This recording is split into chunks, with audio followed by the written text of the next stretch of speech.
rutziliwach kachlal ni pa ko taqehlaq chika man rutziliwach pam kul bilyotis pa shil komon chatema chihunat balsi qayo ko mayabina pa ku yavire tamashik ronhel qachabal qalonibal chihuni khowi rahwashik watamah aqya par tamashik chwe khoche ik wayeb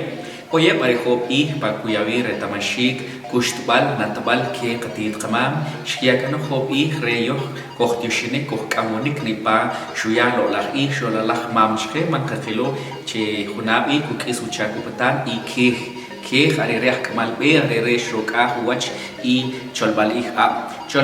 ab areri qbiche khun khuna oche khun sud kuyauri lo la y qbiche chpamu be sha khun sud kuya lo la hulew chrih lo la y نخبل ريقتيد قمام نخبل شرخ وشيك يخوز كوختيوشيني كوخكامونيك شاكاكتا وتسيل شماليل شي كون أحكمال بي خون مام كونك من ري كوچا كوبتان ري كولا خوخ بي أري وري ري كوخروك أحتنشي كوخوچا بيختنشي كون نابتنشي يرخ وشيك وريني بايش كيتخلق رخ وشيك كي يكو رونخيل إيك ويب من ري تيوشبل شاكاري وريشيك وتصنوشيك توشلو الخيوبت أخني با كخوشكي چوبام كاسلمان چوبام كبيني قسلابيك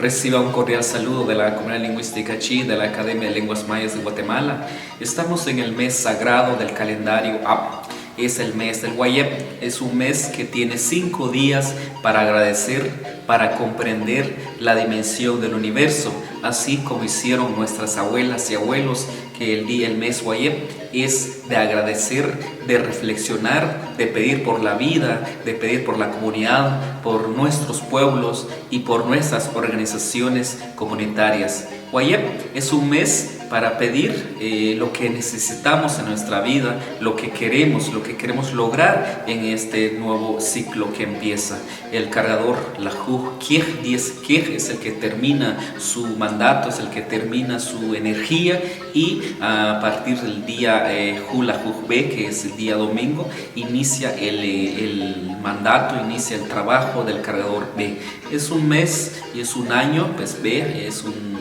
nahual importante que nos guía a encaminarnos juntos, a comprender lo que necesitamos en nuestras comunidades, en nuestros pueblos. Entonces es un mes para agradecer y para pedir a que el cargador B nos dé energía, nos dé sabiduría y entendimiento para comprender el ritmo de la vida del pueblo maya. Entonces estamos en el mes del Wayeb, es un mes para agradecer, para pedir por la familia, por la comunidad y pedir que nuestra vivencia en el mundo sea en armonía y equilibrio.